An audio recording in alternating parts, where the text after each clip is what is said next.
Welcome to Planter Garden TV. Guys, I'm showing you the best manure you could get for your plant. You ain't got to go and buy no manure, but I know a lot of people do not have the access to this kind of stuff, so they have to buy manure. Watch, all this. I'm gonna show you how much I get out of this tree.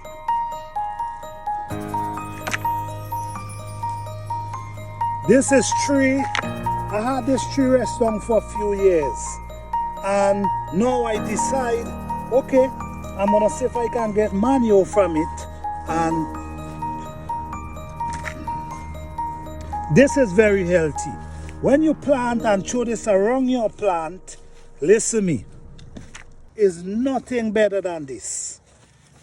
So this is how I get my organic manure for my plant, from trees, rotten chunks.